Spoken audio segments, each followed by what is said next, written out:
नमस्कार, मैं हिमांशी अरोड़ा। स्वागत है आप सभी का जस्ट इंडिया में। चले रुक करते हैं आज की खास खबरों की ओर।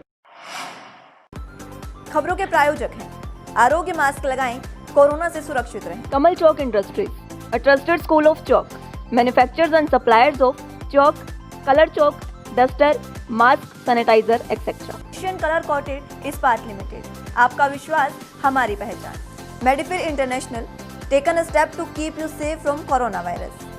रंज किया showroom in Rohtak and Bahadurgarh. Showroom पर आएं, टेस्ट ड्राइव लें और गाड़ी बुक कराएं। बुलेटिन की शुरुआत करेंगे इस वक्त की बड़ी खबर के साथ। सूत्रों के हवाले से बड़ी खबर, 2 दिन ही चलेगी विधानसभा सत्र की कार्यवाही।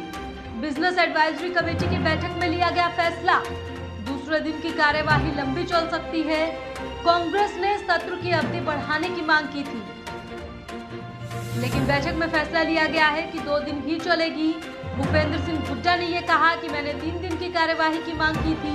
कृषि कानूनों पर प्राइवेट मेंबर बिल स्वीकार नहीं किए गए, ये बात भी हुड्डा ने कही है बैठक में। तो आपको बता दें कि विधानसभा सत्र की कार्यवाही 2 ही दिन चलेगी। सूत्रों के हवाले से ये खबर मिल पा रही है।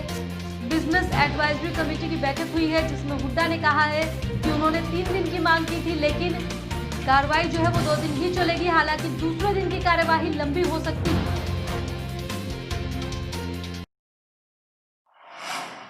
कृषि कानूनों को रद्द करने की मांग को लेकर भारतीय किसान यूनियन गुरनाम सिंह चडूनी की अगुवाई में सीएम सिटी के गांव रायपुर रोडार में अमृतसर दिल्ली नेशनल हाईवे को जाम किया गया।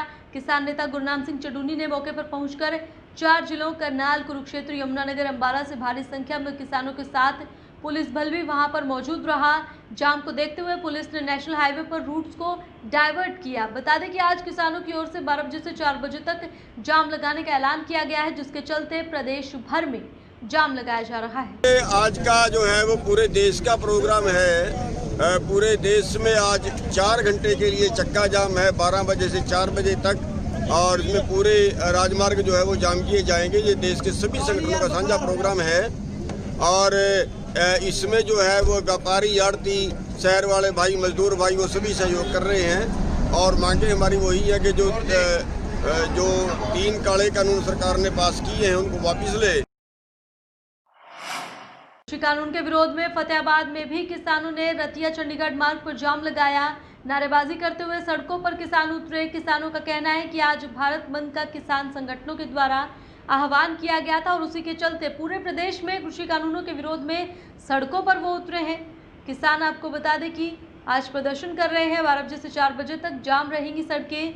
प्रदेश की सड़कों को जाम किया गया है। फतेहाबाद में 6 जगहों पर सड़कों पर किसान बैठे हैं और रोड को जाम कर रखा है। किसान संघर्ष समिति के संयोजक मंदिर नथवान का ये कहना है कि 26 और 27 नवंबर को दिल्ली का घेराव किया जाएगा। हजारों की संख्या में किसान बंद में भाग लेने के लिए पहुंच रहे हैं। जो सेंटर सरकार बिल लेके आई है ਉਹਦੇ ਵਿਰੋਧ 'ਚ ਪੂਰੇ ਦੇਸ਼ ਦੇ ਕਿਸਾਨ ਸੜਕਾਂ ਤੇ ਆ।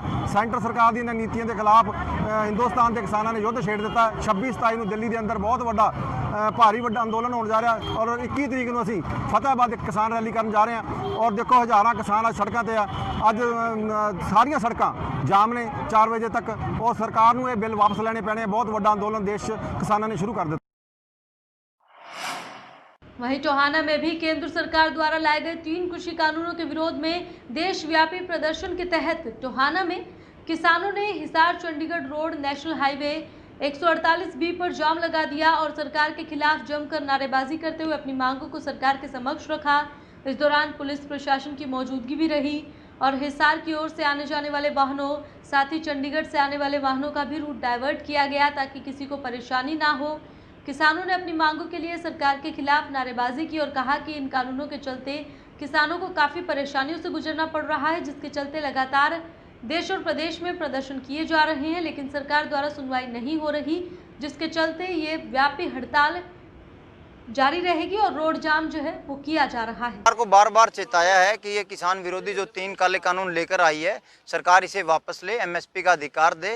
लेकिन सरकार किसानों को न तो किसी यूनियन के नेताओं को बुला रही, न किसी को निमंत्रण दे रही। सरकार के जून नहीं हो रही। लेकिन हम अब किसान मजबूर होकर आज हमें सांकेतिक जो एक दिन का धरना दिया है, तो इस करके हम मजबूर होकर आज हमें रोड पर आना पड़ा है ताकि सरकार जाग जाए। रोहतक में आज सर्व कर्मचारी संघ हरियाणा ने केंद्रीय ट्रेड यूनियनों और कर्मचारी संघों के स्वतंत्र फेडरेशन के संयुक्त आह्वान पर 26 नवंबर 2020 को होने वाली राष्ट्रव्यापी आम हड़ताल को लेकर उपायुक्त के माध्यम से प्रशासन को ज्ञापन सौंपा और इस दौरान शहर भर में प्रदर्शन भी किया। सर्व कर्मचारी संघ रोहतक के जिला सचिव जय कुमार ने ये कहा कि मजदूर, किसान, युवा, बुजुर्ग सभी की ये हड़ताल है। सरकार की निजीकरण की नीतियों को लेकर सभी परेशान हैं। प्रत्येक वर्ष भारत में 2000 युवाओं को रोजगार देंगे, जबकि आपके सामने मैं बताना चाहता हूं, बीजेपी की सरकार ने स्वयं हरियाणा में अगर आप देखें, एक ही राज्य में प्रत्येक वर्ष 2 से 2.5 लाख के आसपास युवाओं को बेरोजगार किया है। लॉकडाउन की आड़ में इन्होंने साधारण आदमी को भी भूखों मरने के लिए बेबस कर दिया है। इसी तमाम नीतियों को देखते हुए आज भारत का युवा, मजदूर, कर्मचारी, किसान 26 नवंबर को होने वाली हड़ताल में बढ़ चढ़ के सरकार को ये दिखाएगा कि कर्मचारी क्या होता है। समाज सेवी कांता आलड़िया ने देश की बेटियों के साथ हो रहे बलात्कारों से दुखी होकर वाल्मीकि जयंती और दीपावली नहीं मनाने का लोगों से आह्वान किया और डेरे के बाबा और महंत से कहा कि अपनी सीमा ना लांघें और जनता को बरगलाने का काम बंद करें। रोहतक की पालिका कॉलोनी में नगर निगम की टीम ने प्लाटों में अवैध रूप से पड़ी रेत रोड़ी क्रेशर को उठाया। एसडीएम ने निर्देशों पर सुरेंद्र गोयल की टीम ने ये कार्रवाई की। मिली जानकारी के अनुसार पालिका कॉलोनी में बिल्डिंग मटेरियल सप्लायर द्वारा पूरी पालिका कॉलोनी में जगह जगह खाली प्लाटों और सड़कों पर रॉ मटेरियल डाल दिया गया था, जिससे स्थानीय निवासियों को काफ़ी परेशानी हो रही थी। नगर निगम के अधिकारी सुरेंद्र गोयल ने बताया कि पहले भी कई बार नोटिस भेजा जा चुका है, चेतावनी दी जा चुकी है, लेकिन अब नगर निगम की ओर से ये कार्रवाई की गई। रोड पे, मेन रोड पे भी और खाली प्लाटों में सब में इन्होंने ये अपना कई सालों से ये है मटेरियल डालकर उसका कार्य कर रहे हैं, बेचने का कार्य कर रहे हैं, जबकि ये प्लाट इनके नहीं है, ना ये कॉलोनी इनकी है। और इससे क्या है, कॉलोनी में जो आम निवासी हैं उनको बड़ी कठिनाई का सामना करना पड़ रहा है। दिन में किसी भी व्हीकल आने जाने से बड़ी रेत उड़ती है तो उनकी आंखों को डिस्टर्ब होता है, आंखों में फर्क पड़ता है। तो लोगों द्वारा बार बार इसकी शिकायतें की गई हैं, लगातार हमने इनको नोटिस भी दिया है, किंतु इन द्वारा कोई फर्क नहीं पड़ा नोटिसों का भी। अब पालिका कॉलोनी के लोगों द्वारा कोर्ट में केस दायर किया गया है और जिससे हम ये आज कार्रवाई उठाई है। हमने एसडीएम साहब के आदेशानुसार ये यहाँ आज खाली करवा रहे हैं। जन स्वास्थ्य विभाग द्वारा पानी और सीवरेज के बिलों को एक साथ जमा कराने पर दी गई 25% छूट का आम जनता ने भरपूर फायदा उठाया, जिसके चलते जन स्वास्थ्य विभाग को लंबे समय से पेंडिंग चल रही लाखों रुपए की रिकवरी हुई और 900 से अधिक अवैध कनेक्शनों को नया जारी किया गया। ये जानकारी जन स्वास्थ्य विभाग के एसडीओ मनदीप सिंह ने पत्रकारों से बातचीत में कही। उन्होंने बताया कि प्रदेश सरकार के निर्देशानुसार 1 अगस्त से 31 अक्टूबर तक पानी और सीवरेज के बकाया बिलों को एक साथ भरने पर 25% छूट दी गई थी, जिसके चलते लोगों ने इस स्कीम का फायदा उठाते हुए अपने बिल जमा करवाए हैं, जिससे विभाग को लगभग 47.5 लाख रुपए की रिकवरी हुई है।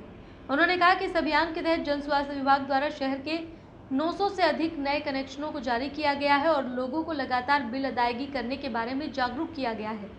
उन्होंने कहा कि जो भी लोग अपने कनेक्शनों को वैध नहीं करवाएंगे और समय पर बिल नहीं भरेंगे तो उनके खिलाफ विभागीय कार्रवाई की जाएगी। और की जो छूट थी एक मुफ्त बिल भरने में 25% की, उसमें टोहाना शहर में बड़ी जोर शोर से इसके अभियान की घोषणा की गई और इसके अंतर्गत शहर के जो वासी थे उन्होंने काफ़ी फ़ायदा उठाया। इसमें हमारे करीबन 50 लाख रुपए से ज़्यादा की अमाउंट पेंडिंग थी, जिसमें से हमने 47.5 लाख रुपए जो बकाया राशि थी वो भरवाई है।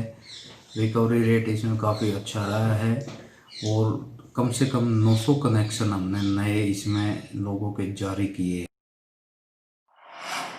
नारनौंद मार्ग पर खेतों में इकट्ठा की गई करीब 400 एकड़ की पराली में आग लगने से किसान को लाखों रुपए का नुकसान पहुंचा।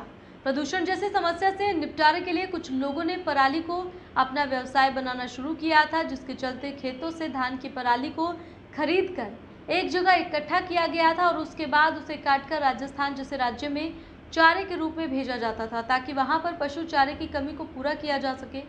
ऐसे ही एक किसान ने जुलाना से नारनौंद मार्ग पर करीब 400 एकड़ की पराली को इकट्ठा किया हुआ था।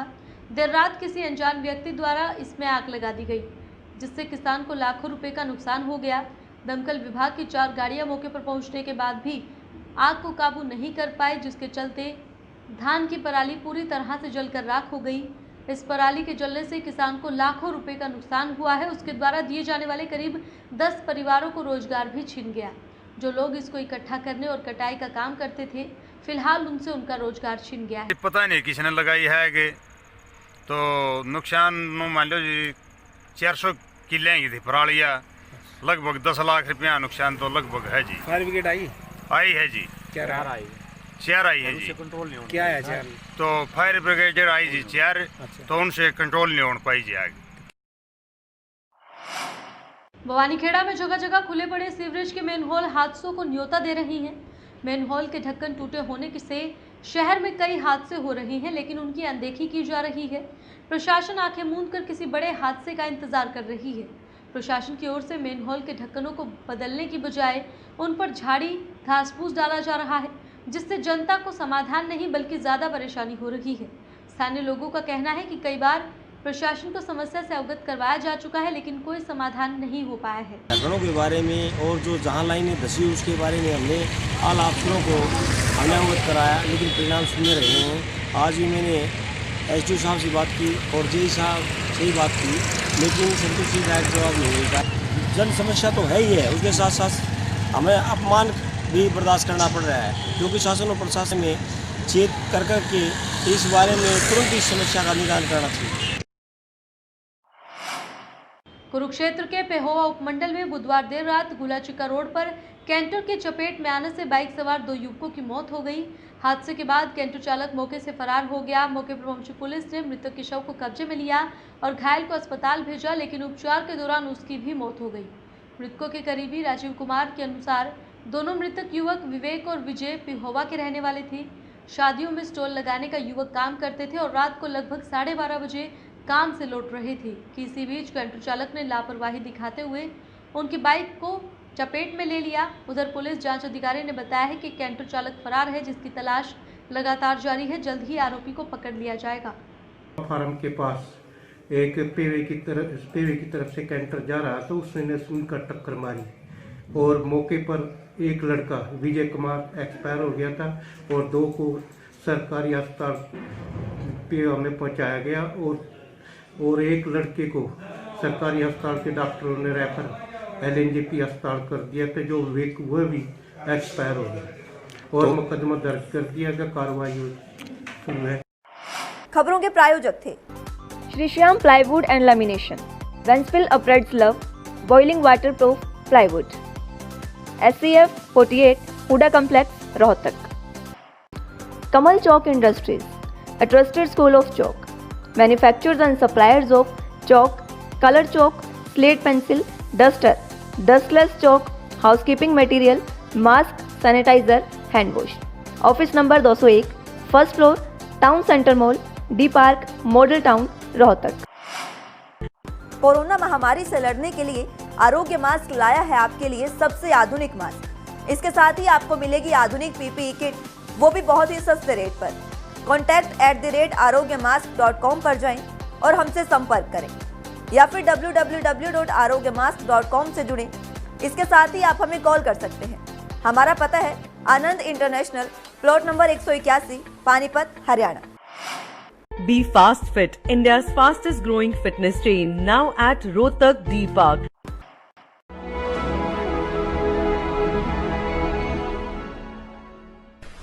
चाचा, आपने नया घर बनवाया है तो घर की छत पर कौन सी शीट लगवाई है? बेटा, मैंने अपने घर की छत पर एशियन शीट लगवाई है, क्योंकि वो कभी न मिटने वाले ओरिजिनल निशान की चादरें हैं। साथ में ISI का चिन्ह, 5 साल की वारंटी के साथ साथ पैसों का सही मूल्य देने वाली वही इकलौती शीट्स है। क्योंकि नाम नहीं, पहचान जरूरी है। फिलहाल इस बुलेटिन में इतना ही, लेकिन बाकी की तमाम खबरों के लिए आप देखते रहें जस्ट इंडिया। नमस्कार।